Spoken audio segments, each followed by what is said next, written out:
I'm Dr. Mrinalini Chaturvedi, a pathologist by profession. Today, heading the Cryoviva International India, which runs a cord blood bank and a perinatal tissue bank at Gurugram.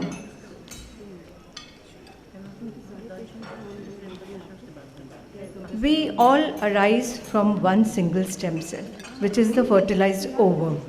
And these stem cells remain throughout our lives in all the tissues and organs of the body, and they keep us healthy by taking care of the routine wear and tear that happens. But it's important to understand that the stem cells also age as we grow on in years, and a stem cell from a newborn has much higher regenerative potential as compared to stem cells in adults. So perinatal tissues are becoming a huge area of interest in medical sciences because of their promise of developing biotherapeutics. They are not only rich in stem cells like hematopoietic stem cells, mesenchymal stem cells, but they also have a huge population, a rich population of immune modulatory cells, Treg cells, NK cells, which are finding use in biotherapies. Today, cord blood banking has been around for 30 years. Cryopreservation is a very established technique, and thousands of lives have been saved because of cord blood transplants in hematological, metabolic, immunologic, and cancer diseases. And now robust clinical trials are going on in their usage in regenerative medicine worldwide. So what's new? Well, usage of perinatal stem cells is increasing day by day in many clinical trials and scientific studies.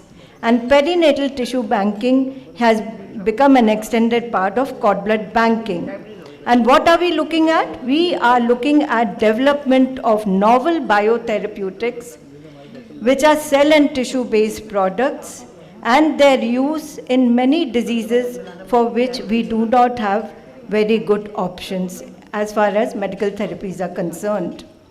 So what is the role of cord blood banks in innovative cell therapies? There was this review article published in 2022, which states that cord blood banks must be supported as a key foundation for development of these innovative cell therapies. The writing is on the wall. We are progressing towards the age of biotherapeutics. N number of institutions and medical colleges worldwide have started these departments of regenerative medicine, and we should not be left behind. So stem cells in hematopoietic transplants, we know, these become the starting material for development of other cell therapy applications such as CAR T cells, CAR NK cells. I hope you all are aware of what these biotherapies mean. I'll tell you in detail a little while later. They also help in development of polyclonal multivirus specific cytotoxic T cells, and these are finding applications in immunotherapies.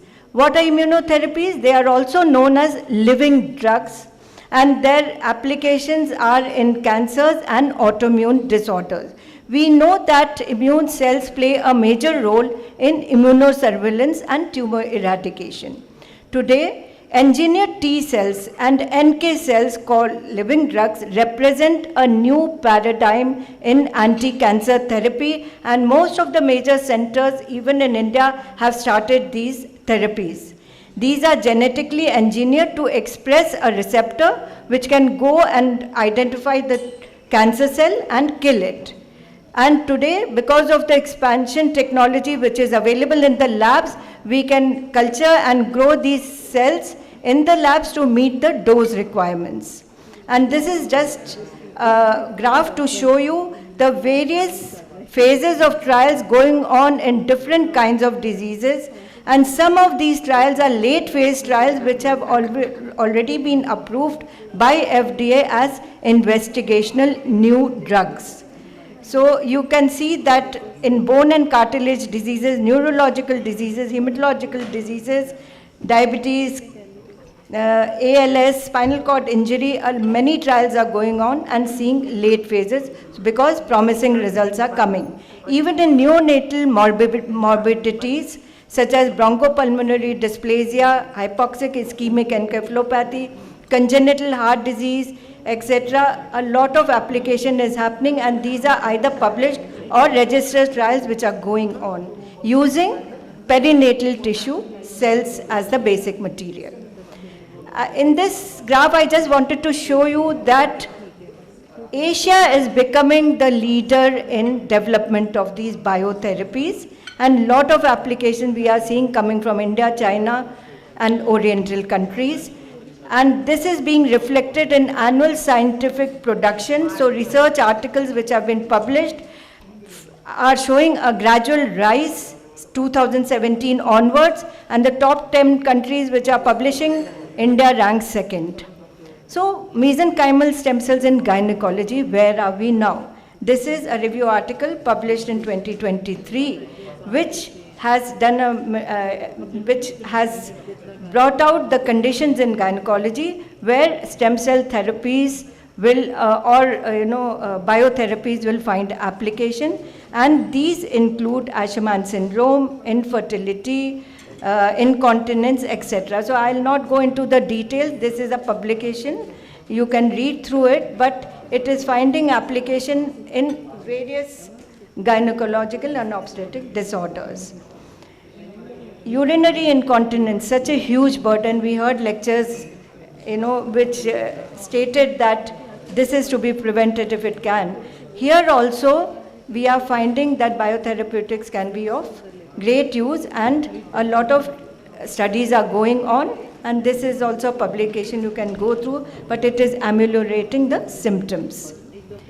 The myeloid-derived suppressor cells, which are very rich in cord blood, is another area of interest.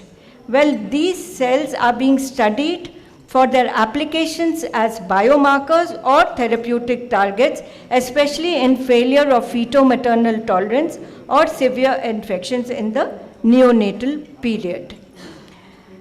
We have CryoViva in Thailand, which is doing a lot of scientific studies and clinical trials in applications in aesthetics and dermatology, and this is where that country is moving far ahead. And what it does is that it takes care of the cellular senescence which causes aging, or loss of hair or wrinkles, etc. And they found that application of stem cells and exosomes which are secreted from stem cells help in keeping the skin healthy, and the aging doesn't occur. So looking at all these applications, it has been estimated that by the time a person is of the age of 20, there is a chance or likelihood of 1 in 1500 using these therapies. But by the age of 70, it may be 1 in 200, and if these biotherapeutic products increase and find FDA approvals, this number may change. What are the national guidelines on stem cell research? Well, it is very important that we do not cheat patients. Raw clinics should not be encouraged, and therefore the government says that any biomedical and health research or clinical trial shall be under the oversight of an approved ethics committee. And this ethics committee shall be registered either with the Department of Health and Research, if it is biomedical or health research study, or if it is a clinical trial. This ethics committee needs to be registered with the DCGI or the Central Licensing Authority. And the good news is that just now in August, the government has approved that if you want to do these trials with some product which has gained FDA approval as the investigational new drug in the mentioned countries like USA, UK, Japan, Australia, Canada, or European Union, you do not have to go through the whole ambit of the trial, and you can start using that therapeutic product. So we see that even the regulatory environment in India is slowly maturing, and therefore we'll see advent of these therapies. We should not miss the writing on the wall, and cord blood banking is going to give an impetus to this, and we'll be bringing you these products in the future. So as of now, any cord blood bank has to be licensed by the DCGI. It is the obstetricians must educate the parents to be about the option available, especially donating the cord blood to a public bank. And they say that private storage of the cord blood is advisable if there is someone in the family or a sibling who needs a treatment using these cells in conditions which are treated by cord blood transplants. Even the American College of Obs and Gynae has upheld the view that hematopoietic stem cells should be preserved in cord blood banks. They advocate public banking. So the current practices in cord blood collection I'll not go through, but it's important to realize that regulations mandate that the delivery physician has to supervise cord blood collection. And delayed clamping is not an issue at all. So I was talking about public versus private banking. As you can see worldwide, private banks carry the major cord blood unit inventory.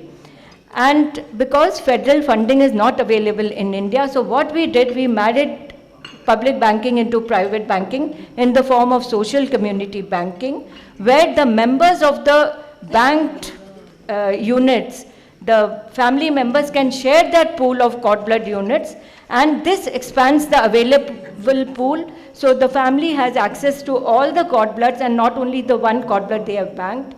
And the companies also are providing financial support for transplants in case it is required.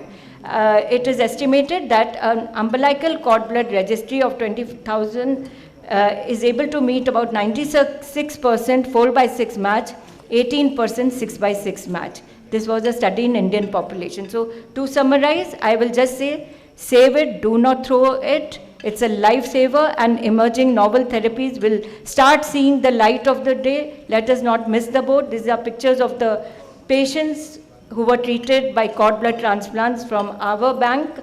And it is important that the patient knowledge of umbilical cord blood banking is given by us physicians, so that if a patient needs it, and this is the only hope for a cure, it is not missed. Thank you very much for giving us time to speak to you about aspects of stem cell therapies. And when the world says give up, hope whispers, try it one more time. We may be bringing answers to many patients who today suffer from chronic illnesses. Thank you very much. Thank you, madam, for a wonderful talk. I have one question. Every patient will ask us whether they should go for cord blood banking, and if there is like no genetic problem in the number of generations they can recall, there is no genetic problem in the child.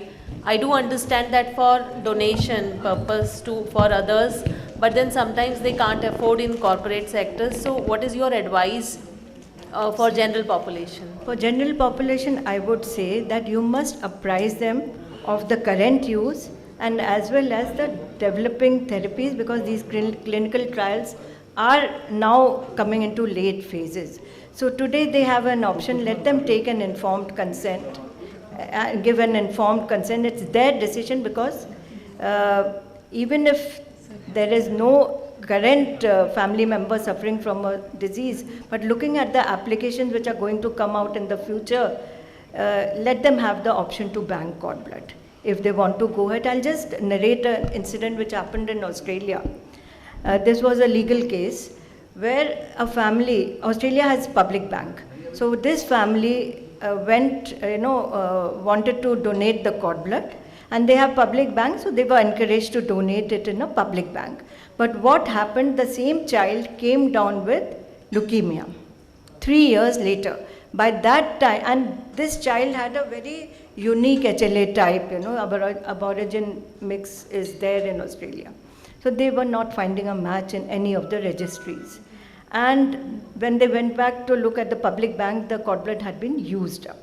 So then they sued the a bank, that why did you not inform us about the option of banking it for ourselves, So these are very difficult questions to answer.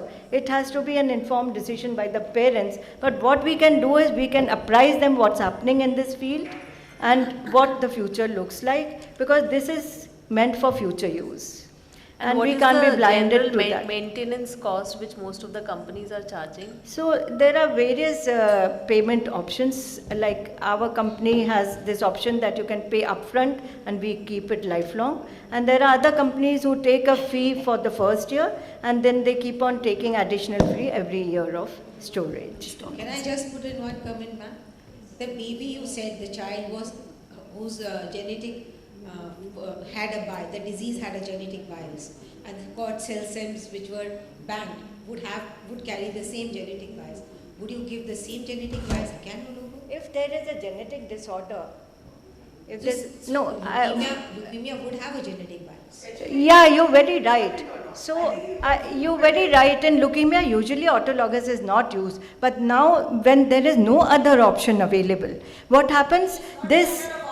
So the child got that leukemia. No. 5 years of age, you're just giving. I'll tell you what happens. I'll explain to you. This child may have a genetic predisposition, as you rightly said. But over a period of time, mutations occur because of environmental factors which make it develop leukemia. So if the child has no other option, then that autologous cord blood may be able to save the life of the child, because at that time those mutations have not occurred which gave rise to the leukemia. You're very right. If it is not the first choice for leukemia. I will also say that, we had one child with thalassemia major, and this is way back in surrogacy, and he wanted stem cells. We had to produce another child because we had Yes. not done, and especially in surrogacy, we were not doing stem cell saving. We had to produce another child and this actually became an eye opener. If we had saved the stem cells from the first child, we may not have required to do No. See, in thalassemia, the first child had thalassemia. This first child's own cord blood cannot be used because it will have the same genetic defect. So they will have to, opt for the sibling. And they are advised by doctors Yeah. to produce a sibling whose That's what cord I blood. said, produce a sibling. Sibling, this is so what we that did. if Bone the marrow. sibling We is could healthy, use the bone marrow for yeah, if the sibling is healthy and without thalassemia gene, major, then Then it can be Exactly. used. So there comes the role of IVF with PGTM with HLA matching. Yes. So